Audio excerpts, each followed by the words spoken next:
friends, Heidi here from Rain Country. God is good all the time, and I'm here for my regular Monday this and that vlog where I talk about several different topics. Some of it's to keep you updated on various things, to let you know of videos yet to come, videos that have already published, to answer questions that have come in the past week, or whatever I feel like talking about. So let's get to the topics of today, starting with the turkey tail mushroom. Now here's a little bit that's left over from what I harvested last year. And then these 5 quarts that you see right here, this is all from this year, from what we found on just one short log out at our other piece of property. And I didn't even cut it all back. I leave some behind so it can encourage more to grow. Mostly what I plan on doing with this is mostly for teas. And by the way, this has all been dehydrated, but I may go ahead and tincture one of these jars. And I think in this case, I will use vodka. I tend to lean more towards vodka or other spirits when it comes to making a tincture from anything that's more woody, because these dehydrate up pretty hard in comparison to other types of mushrooms. So I might do that. I might also powder up one of the jars so I can add it to various things easy. Now, turkey tail mushroom is edible, and some people just, will cook it up and eat it like they will any other mushroom. My purpose, though, of collecting and dehydrating the turkey tail is for its medicinal value, which I covered a little bit of in a video I did last year around this same time, when a friend had given us our original little bit of turkey tail mushroom, and then shortly after that we found some on our property, but not near as much as what we got this last year. So I'll link you back to that, and I'll also link you to the video I did where I talked about wild foraging and used a few different examples of things like turkey tail mushroom, chanterelles, yarrow, and something else, one or two other plants. We're just using those as examples of how to learn to recognize what you're looking for by also learning about the look-alikes. But also know I will be doing a standalone turkey tail mushroom video where I talk about the benefits, the uses, and also identification. So be watching for that. It'll probably be about 6 weeks out. But at least you can go check out the other 2 videos that I have out so far that I'll put in the description box down below. So anyway, this was a really great find. The 2 top things it's most commonly known for is that it's an immune booster that can help prevent and fight colds and flus. And also, I found so much scientific evidence to back this up, can be very helpful at curing and preventing cancer. And it was used for at least 30 years in the medical community to cure different types of cancers. So anyway, there's that, but be watching for that video where I go into more detail.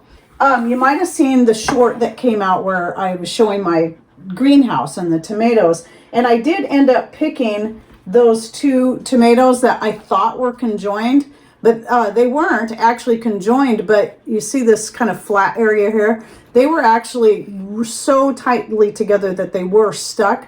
But when I carefully kind of rocked them, they came apart. So they are actually 2 separate tomatoes. But I do tend to bring my tomatoes in when they get a blush of color so that I can get the weight off the vine and help encourage more growth of the other tomatoes, and then just let these ripen in my windowsill. But anyway, I thought this one was funny because it's almost a donut.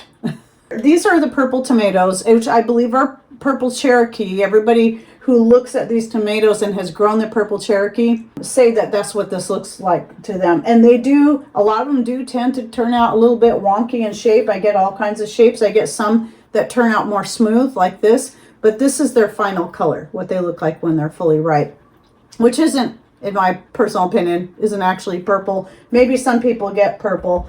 And then here's a few more. A couple of these I took out of the fridge. So I'm going to be dehydrating these up soon. And I have a video on how I dehydrate tomatoes, and I make tomato flakes, and why I do not powder it. But it can be powdered if you want, but there's some key points that you need to know. And that is, if you're going to powder it and keep it in a jar, you got to vacuum seal between every use. You have to, or it'll turn to a brick. And then this one, a couple more here that are in the still stages of ripening. But anyway, yeah, that's what I do. I just bring them in, and then I still have a few more over there on my windowsill.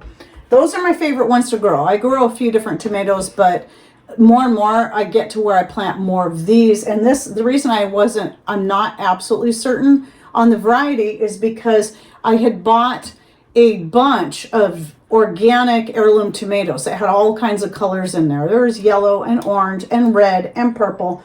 And it was the purple one. None of them were labeled as to what variety they were. So, because it was just a mix.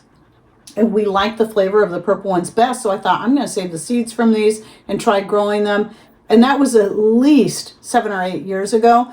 And I've been growing them ever since. I just keep saving the seeds, plant them again the next year, and they always do the best for me. So I'm really happy with these tomatoes. And then a couple other things I got going on is I made another batch of jam. So this is my third batch of real jam. My first batch ended up being more of a syrup, and that was the one where I did currants, blueberries, and strawberries all in one. And that's fine. I tend to go through syrup more than we do jam, but with all this jam, we've been eating peanut butter and jam sandwiches quite a bit, and we do love those. So those make a nice lunch. But anyway, definitely turned out to be jam, as you can see. So I did a batch of just blackberry. I did a batch of currant a week or so ago, and then I had a little bit left out of each batch, so I mixed them together and loved the flavor so much that I decided to do a batch of currant and blackberry. So the blackberries in this batch are all ones that I've been pulling out of the freezer that we had picked last year, trying to make room for more berries because my thornless blackberries back here are starting to ripen up, and then later this month, we'll have a bunch more coming in of the Himalayans that grow wild at our other piece of property coming in, and probably won't put up as much because I still have a lot in the freezer, but I still want to get more put up. So that's one of the reasons for the jams, and then making more desserts using the blackberries so I can work through those. And the currants, because I did pick so far well over 3 gallons of currants just off of my 4 bushes here at the house. And I've been feeding a lot to the chickens because they love them. So anyway, I'm really happy with this blend. Currants, if you don't know, are very tart berry, and mixed with the sweetness of the blackberry, it just has a perfect blend in my personal opinion. Everyone's going to have their own flavors that they like best, but Patrick and I both pretty happy with this blend. So I'm also going to be using this, the same blend, not the jam itself, but I'm using some more of the blackberries from last year and the currants from this year that I just picked. And I'm going to make some little small pies, like hand pies or whatever you call them, similar to turnovers, but the crust is made differently. But these are going to be totally gluten-free. So I did feel like I finally perfected my gluten-free pie crust recipe, which was really exciting to me because, as some of you know, we have our close friends that live locally. We're very like-minded. We have a meal together at least twice a month. And so I've been trying to develop my gluten-free skills, and the pie crust was one of the things, because I used to be known as the pie maker around town. I would put pies in auctions. I would take them to church potlucks. And I actually had a chocolate pie one time go for like $252 at an auction. So anyway, that was a big thing for me to try to get a nice pie crust so I could start making pies for when we go to their house or when they come here. And so I'm really excited about this recipe, and I'll be doing a standalone video on this. But basically, I use the same flour recipe that I found online. Off the top of my head, I don't remember it all, but I'll put the ratios here and also in the description box down below. Pretty much an all-purpose gluten-free flour recipe, though from what I understand, it's not the best for yeast bread. I haven't tried it yet, but it probably needs a little bit more added to it for making a yeast bread, but it's worked great for making the cookies. And when I tried to make I decided to experiment with it, made a pie crust out of it without adding anything else to it. Because what I do is I just now make a big 1-gallon jar of it at a time. And while it had a nice flavor, it was just a little on the tough side, and it didn't hold together very well. It just, when I tried to put it in the pie pan, it fell apart. And so I did a little more research, and what I was hoping to do was get away from using any kind of gums. But I talked to my friend and found out that they don't have any sensitivities to the gums. So like xanthan gum or Gower gum can be good options. I was really hoping to find something else, like maybe ground chia seed. But from what I learned is when it comes to a pastry like a pie crust, the gums actually are best. Well, the thing is, you only need a teaspoon for each cup of your flour mix that you're using anyway. So that's not very much. And when I did that, it made a huge difference on how the crust turned out. It turned out a little more flaky. It was easier to work with. It still falls apart more easily than your regular pie crust, but it was so much easier to work with. And then the overall end texture was good. And Pat doesn't typically like anything gluten-free, but he was pretty happy with how these turned out. So I did didn't try to make them look necessarily real pretty, but tried to work with some different shapes and ideas working with that crust. So that's what this picture is right here. And since I didn't have any pie filling made up, I just used some of our jam and apple butter. So, and those turned out really good. So that's what I'm going to do this week. And then back here, I did start another floral vinegar. That one I did add some fresh rosemary to. And that's all, let's see, pansies, nasturtiums, rose petals.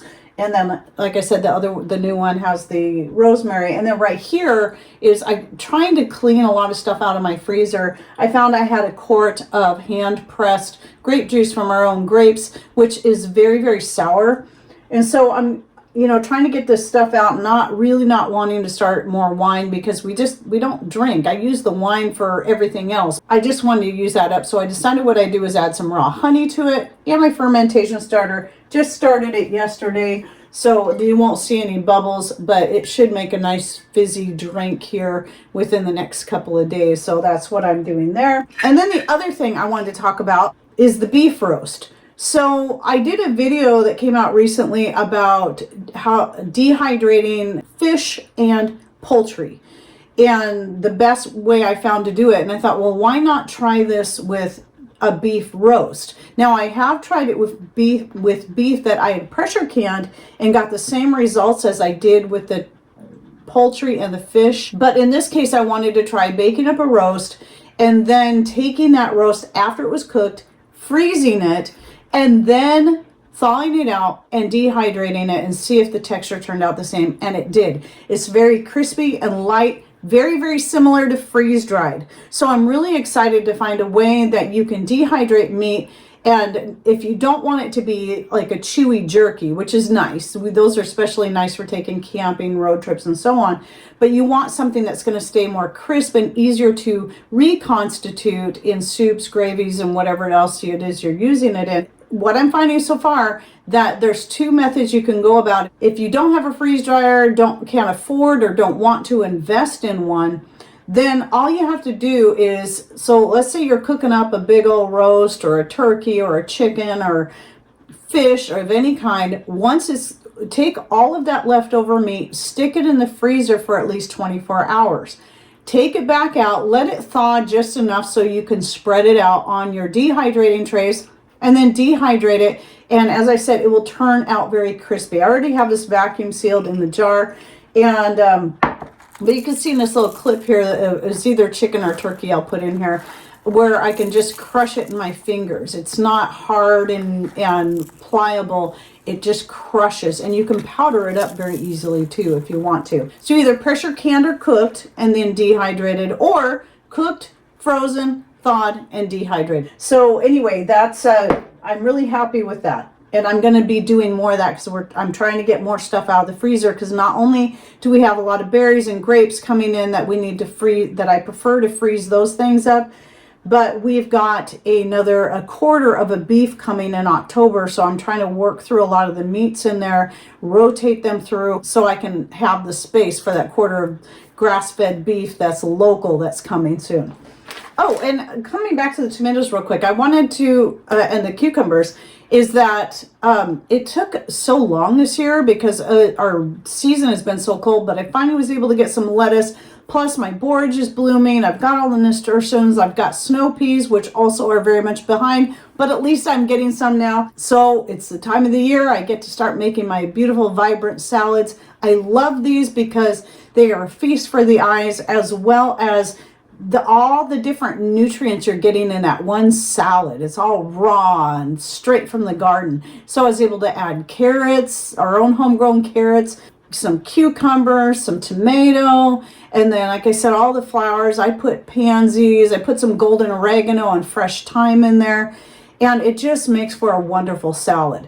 And I did a video 2 or 3 years ago on how to make a vibrant garden salad that I'll link to down below. But really, it's just a matter of being creative with the things that you know that you have that are already growing for you, that you can throw into the salad as long as you know it's edible and nutritious. Throw it into salad to add some beautiful color and flavor as well. Like nasturtiums are great because they have that nice radish flavor to them. And so they're perfect in salad, as well as adding that bright color.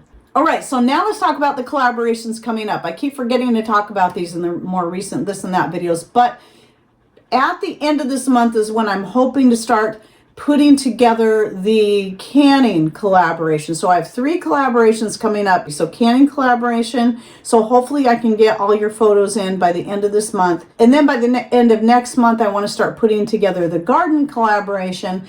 And then the month after that, we'll be doing the craft collaboration. Don't send me photos for any of these categories until you know you've got all the photos you want, so I can get them all in one email. It makes it so much harder for me when people send me 5 or 6 or 7 different emails, each with a single photo in it. So wait until you got all the photos you know you want. I typically only use up to 3 photos per person. So if you send me 10, I'm going to pick the 3 top photos. Wait until you know you got the 3 best photos. For the canning one in particular, I suggest putting some kind of label. It can either be something you add to the photo later, or you can either make your own little cards, or even have it so that if it's already on the jars, since it is a canning collaboration, if you have a label on there, make it so that we can see what those are.